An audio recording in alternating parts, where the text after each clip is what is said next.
Getting a little bit of rate relief today. The 10-year is at 421. The 2-year is at 447. Remember, we were pushing like 460. So we're getting a bit of a relief, Joe. Maybe it's due in part to that Timuro story in the Journal on the idea of 75 in November, whether the Fed will do 50 then in December, and how they will communicate that. The market reacted to that story. Without question, that's what the expectation has been.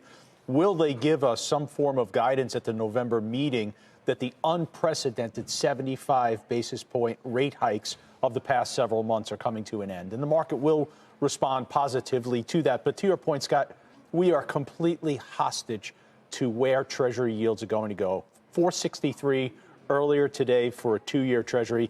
And I can tell you, I've spoken in the last 2 days with several taxable fixed income money managers who are telling me that there are liquidity concerns in the Treasury market and in the high yield market. It's real. It's in the wake of the events over in the UK, and it's something that I think the Federal Reserve and the Treasury Secretary have to pay attention. All right. So your points are well made and I think well taken.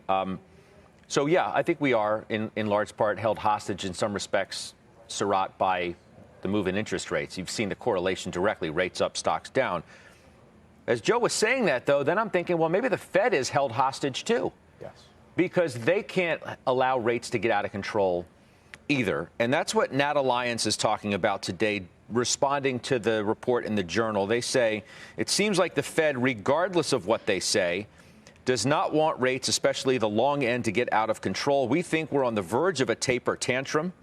Maybe we had it from 410 on the 10-year to 434 too far, too fast.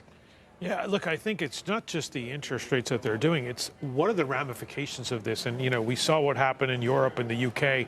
Could that explode into a credit issue? Also, when you think about all our debt that we're issuing, how much can the government support at those rates? So I think, you know, this lagged economic data, the faster it comes, and if it's actually going to, complement what the Fed is doing, then I do think it doesn't necessarily mean we're going to get the Fed pivot to cut.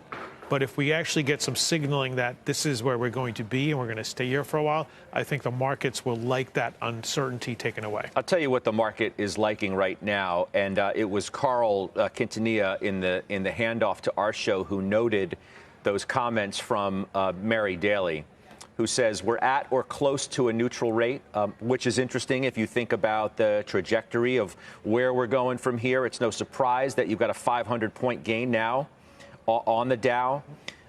She also says all of this sort of requires a step down into smaller increments of hikes.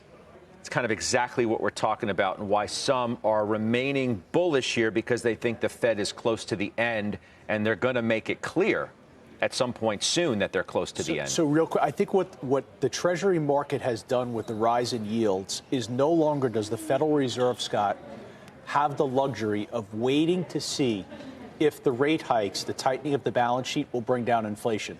The market is telling them they can't wait any longer, and I think that is crystal clear right now, and that's why I think you will get a pause, and it'll be communicated in November.